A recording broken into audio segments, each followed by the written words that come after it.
Salam à tous. Donc, on reprend donc, le Likutei Moharan, Torah 18, Baruch Hashem. On est arrivé à la haute Gimel, donc à la lettre 3 de la Torah 18.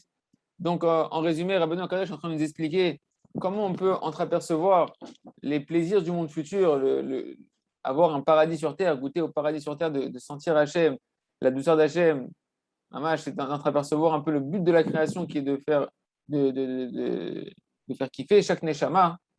Et comment aussi pouvoir dévoiler celui qui est détenteur de ce secret-là, qui est le Mashiach, qui est le Tzaddik de la génération, chez qui est enfermé justement le secret du but de la création et du plaisir caché dans le but de la création, qui est le Tzaddik ou le Mashiach. Rabbi nous explique que tout ça, ça s'obtient par le fait qu'on va travailler notre colère, qu'on va travailler notre émouna dans les épreuves de colère, et que lorsque l'on a une épreuve de colère, qu'on est mis à l'épreuve dans la colère et qu'on arrive à travailler dessus et à transformer à toutes sortes de niveaux, à transformer cette colère en pitié pour la personne en qui on voudrait se mettre en colère, par la force de la Emouna, de se dire que c'est Akadosh Baruch Hu qui a organisé ça, et Akadosh Baruch Hu, il a fait ça pour mon bien, et que moi je dois juger positivement la personne qui est en face de moi, etc., de transformer la colère en miséricorde et non en cruauté. À ce moment-là, on s'inclut dans la Neshama du Tzaddik. Donc on va commencer à pouvoir entreapercevoir le but de la création et les plaisirs cachés de la création que Kadosh Baruch Hu, il a caché, que le Tzaddik, lui, il connaît. Et on va donner au Tzaddik la possibilité, au Mashiach, de se dévoiler, de prendre sa place de manig, de prendre sa place de dirigeant, et donc de pouvoir lui aussi à son niveau dévoiler la miséricorde d'Hachem, adoucir la colère divine, et pouvoir nous dévoiler au monde entier donc les secrets de la création et le bonheur qui est renfermé dans le but de la création. Donc on avait dit qu'il y avait deux niveaux de colère divine. Il y avait la colère divine de base, qui est normalement liée à l'idolâtrie mamash. À ce moment-là, lorsqu'il y a la vraie colère divine à cause de l'idolâtrie, les tzadikim, quoi qu'il arrive, ils sont conscients, ils sentent, c'est palpable dans l'air cette colère divine. Donc ils se lèvent pour pouvoir prendre en pitié le peuple et donc adoucir les rigueurs. Mais lorsque la colère divine, elle n'est non pas due à de l'idolâtrie mamash, mais à un manque de émouna, un niveau de foi qui a chuté, d'accord? À ce moment-là, hein, la colère divine, elle est beaucoup moins perceptible.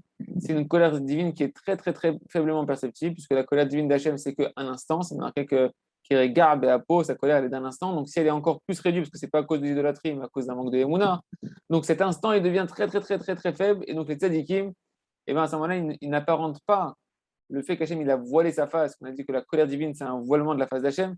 Il n'apparente pas le voilement de la face d'Hachem à une colère divine, mais il l'apparente simplement au fait que pour eux, s'ils sont point à Hachem, s'ils voient qu'Hachem, sa face, elle est voilée, simplement qu'ils ne sont pas dignes de prendre le poste de manig, le poste de dirigeant du Ham Israël.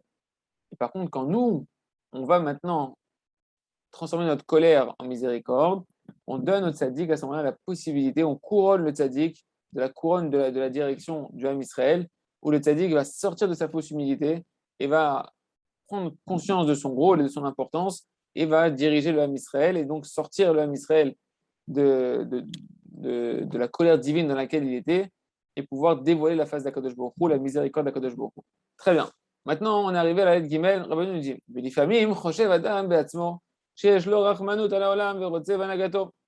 des fois, un homme, il pense que lui-même, d'accord, il a de la pitié en lui. Il pense qu'il est rempli d'un sentiment de pitié, de miséricorde et d'empathie pour le peuple, pour le monde entier.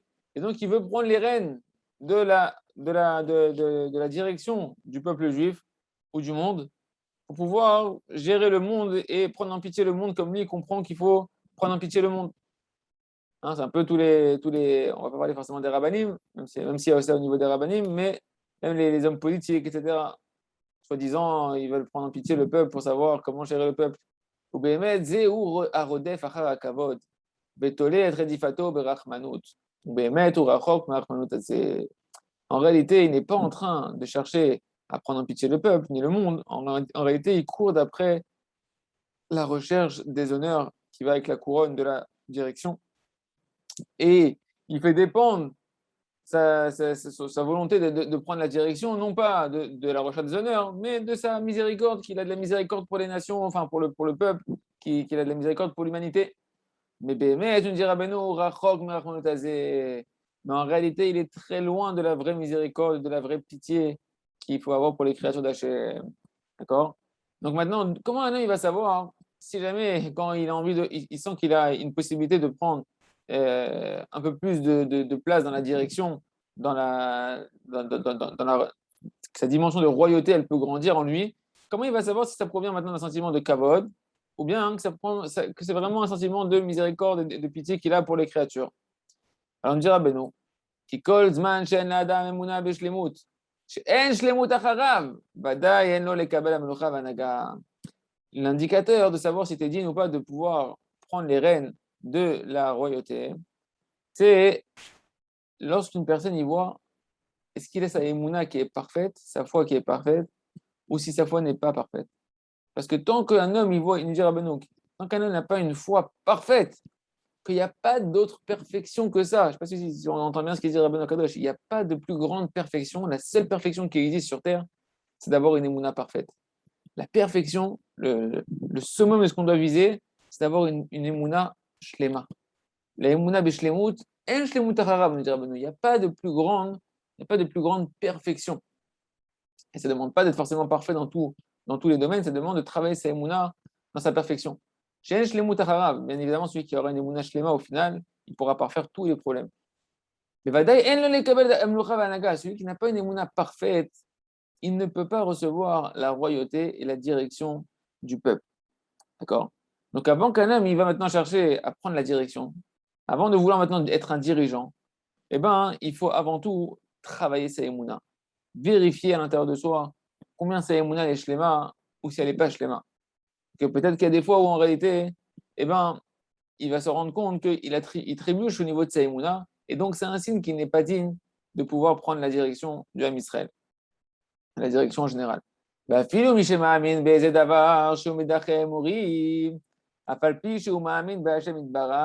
בוודאי אין לו לקבל המנהיגות, כי המנהיגות עיקרה בבחינת רחמים, ועיקר הרחמים בהסרת העקום, אפילו שמצקום, ואפילו כשהוא אומר צבי פסיקו וכו'. De quoi on parle? Donc Rabbeinu nous dit, même celui, il croit en Kadosh Baruch Hu, mais il croit aussi dans d'autres notions qui sont plus de la superstition, comme les chemins des Émoris. Les Émoris, c'est un des peuples qui était en Eretz Israël, des nations qui étaient avant que le Ham Israël rentre en Eretz Canaan, en Eretz Israël. Et le Émori, ils avaient toutes sortes de fausses croyances, de superstitions. Donc même si une personne, elle croit à Kadosh Baruch Hu, et elle croit que tout est pour le bien, etc., mais que des fois, elle a un peu de superstition, elle a un petit peu de l'astrologie, un petit peu toutes sortes de signes qui vont lui dicter sa vie parce qu'elle croit dans ces signes-là, alors c'est qu'il n'a pas une émouna qui est parfaite.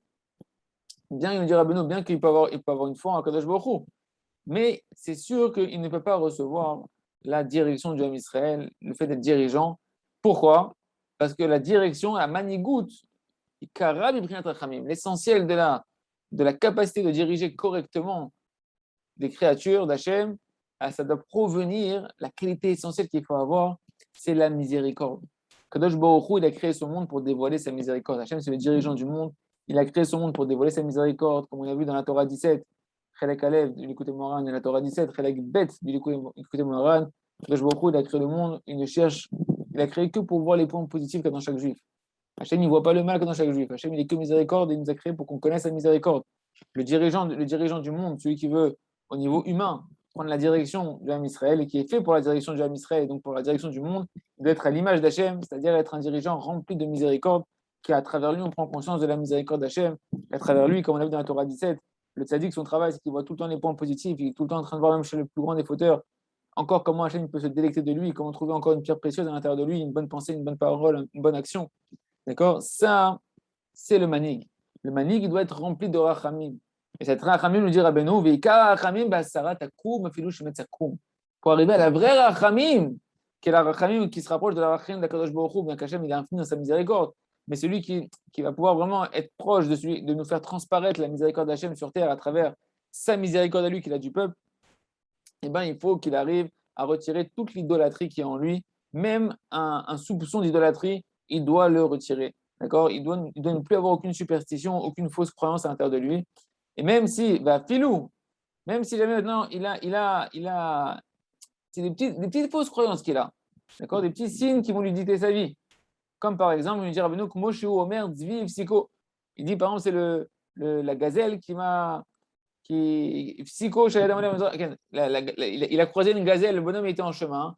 Il était en chemin, maintenant, il traversait la ville de l'est à l'ouest, et il voit que vient à sa rencontre une gazelle qui vient et qui lui coupe le chemin dans un sens opposé à la direction où il allait. Et il se dit, ouais, si cette gazelle m'a coupé le chemin, c'est un signe que je dois arrêter d'aller dans cette direction-là, c'est pas un bon siman, etc. Effectivement, on doit faire attention aux allusions d'Hachem, mais on ne doit pas être dans la superstition. Là, si on rentre dans la superstition et qu'on commence à prendre toutes sortes de messages à partir de ce que les goïms ils disent que c'est à une importance, d'accord, et que la personne rentre dans une superstition, à ce moment-là, c'est un manque de émouna et c'est un siman que la personne elle ne peut pas avoir, elle ne peut pas prendre la direction de Israël, parce que la miséricorde totale, la vraie miséricorde, elle provient en réalité de l'annulation de l'idolâtrie et donc de la perfection de la émouna. Seulement une personne qui connaît Hachem, qui connaît la miséricorde d'Hachem, qui a foi que Hachem il est que miséricorde, qu'Hachem il est que amour, qu'Akadosh Baruch Hu il voit que le bien. Seulement celui-là qui a cette émouna shlema, que Hachem il aime sans condition, c'est que lui qui peut être dans la miséricorde parce qu'il sait qu'il doit être à l'image d'Hachem. Et donc ce dirigeant-là, lui aussi, va être à l'image d'Akadosh Baruch Hu, d'être dans cette miséricorde totale pour le peuple, dans cette pitié pour le peuple véritable. Et donc, sa direction qu'il va prendre en commande du Ham Israël, ça va être une direction de miséricorde qui provient de la émouna qu'il a dans la miséricorde d'Hachem, dans l'amour d'Akadosh Baruch Hu. Donc, ne peut être véritablement Rahman, véritablement miséricordieux, que celui qui a une émouna shlema. Parce que celui qui croit maintenant dans des signes de superstition, il n'a pas comme il a encore de l'incroyance à l'intérieur de lui, il n'a pas une foi totale. Donc, sa miséricorde, elle n'est pas parfaite. Parce que celui qui ne connaît pas Hachem dans sa miséricorde totale, qui ne connaît pas Hachem dans son amour inconditionnel, eh ben, il ne peut pas lui aussi être dans cette dimension d'une grande miséricorde pour pouvoir diriger le peuple. C'est pourquoi il ne lui revient pas de recevoir la direction du Ham Israël.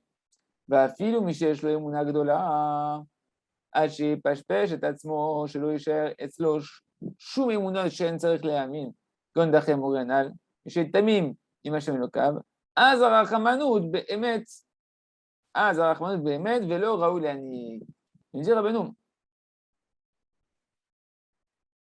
même celui qui a une grande émouna, non, tant qu'un homme il n'a pas maintenant, c'est pas introspecté à l'intérieur de lui, tant qu'une personne ne s'est pas introspectée à l'intérieur de lui, qu'il ne lui reste aucune fausse croyance, comme les conduites du Émori. C'est-à-dire qu'il voit qu'il est à l'intérieur de lui, jusqu'à qu'il arrive à voir à l'intérieur de lui qu'il est complètement intègre avec Hachem, qu'il est que avec Hachem. Alors c'est que lui qu'à ce moment-là, il peut vraiment dire sur lui-même que sa rachmanout, que sa pitié, elle est sincère. Que la pitié qu'il a pour le peuple, elle est sincère. Et lui, ça lui revient de dire à Beno de prendre la direction du Ham Israël. D'accord? Donc on peut avoir une grande croyance avec la superstition, ce n'est pas encore le moment de prendre la direction. Celui qui a une émouna totale, sans superstition, c'est lui qui peut devenir le dirigeant du Ham Israël. Notre Revenu continue de nous expliquer, d'approfondir, en disant, mais celui qui n'a pas une foi totale, mais que maintenant il pense qu'il a de la pitié pour les peuples. Et il veut, à cause de ça, diriger le monde. Donc c'est la dimension de ce qui est marqué dans la Gemara Sota, page 49 à Moudbet, et la royauté, elle va être transformée en hérésie. La royauté de Kadosh Baruch Hu, la royauté qui va prendre cette personne-là, elle va se transformer comme une sorte d'hérésie. On est en reniement de Kadosh Baruch Hu. Donc, c'est-à-dire quoi? C'est-à-dire que Chaz de Shalom, si lui, qui est le dirigeant, qui est le roi ou le dirigeant de Israël, lui-même, il n'est pas totalement dans la Emouna, donc la royauté qu'il incarne d'Akadosh Baruch Hu, elle va être imbibée de fausses croyances, d'hérésie. Et donc le peuple qui est en dessous, lui aussi va être imprégné d'une fausse croyance, et donc le peuple ne peut pas être dans la Emouna Shlema, parce que la Emouna, nous dit Rabbeinu Akadosh dans la Torah 8 du côté Moran Tinana, dépend la Emouna, elle dépend du rapprochement du tzaddik, du manig amiti, du dirigeant véritable. Si on s'approche d'un dirigeant véritable, le signe, c'est que notre Emouna se parfait, notre humilité, elle grandit, notre Emouna se parfait, notre capacité à prier, elle se dévoile de plus en plus, on se met de plus en plus à prier. Donc ça dépend, pourquoi? Parce que le manig amiti lui-même, il est rempli d'Emouna Shlema. Il est le symbole de la Emouna Shlema de la génération. À ce moment-là, ceux qui sont en dessous de lui, qui se rapprochent de lui, ils vont recevoir eux aussi une Emouna Shlema. Si par contre le manig, c'est pas un bon manig. C'est pas un manig qui a une Emouna Shlema. Il a une Emouna en Kadosh Baruch Hu, mais sa Emouna, elle est biaisée par d'autres fausses croyances, elle est altérée, alors à ce moment-là, l'impact qu'il aura sur ceux qui sont sous sa royauté, sur ceux qui vont se rapprocher de lui, eux aussi, leur émouna, elle va être biaisée et il y aura de l'hérésie à l'intérieur d'eux. Parce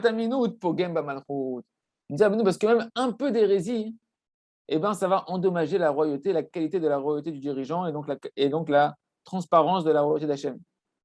On met après les minutes. Donc ça endommage, l'incroyance va endommager la royauté dans la dimension de la royauté qu'on appelle en fait la direction. La royauté, c'est la direction. Et donc elle va transformer la direction et donc la royauté d'Hachem qui est incarnée par cette direction en hérésie. D'accord? Et donc tous ceux qui sont en dessous de ce roi-là ou de ce dirigeant-là, eux aussi vont tomber dans l'hérésie. De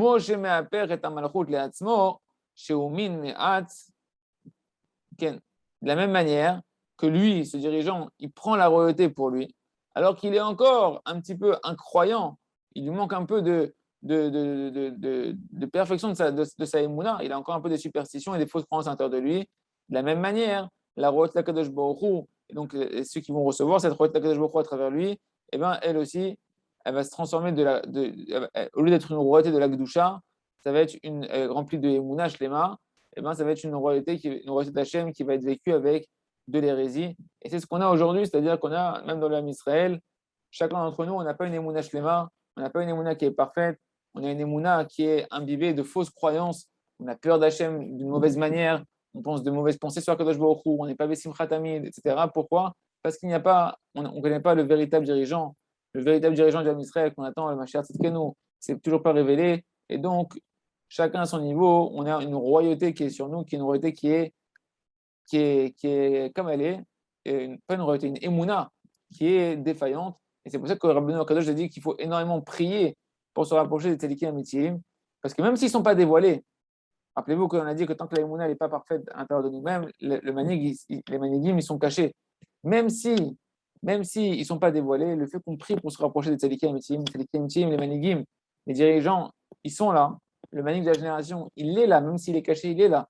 Et nous, on a une capacité, nous dire à nous, de prier pour se rapprocher de ce dirigeant-là. Et plus on va prier, on va dire, et on va espérer se rapprocher du véritable dirigeant, même s'il n'est pas encore en fonction dévoilée devant tout le monde, et bien plus ça va parfaire à l'intérieur de nous notre émouna, plus ça va nous donner la capacité, Béat Hashem, de pouvoir parfaire notre émouna à l'intérieur de nous-mêmes, et donc donner aussi la possibilité au manig de se révéler. Parce que quand on travaille notre émouna, on a dit, ça va nous permettre de casser notre colère et de contrôler notre colère. Donc, ça va permettre au manig de se révéler. Bet Hashem, on continuera, il y a demain, la haute d'Alet, Chazak, Venit Chazek.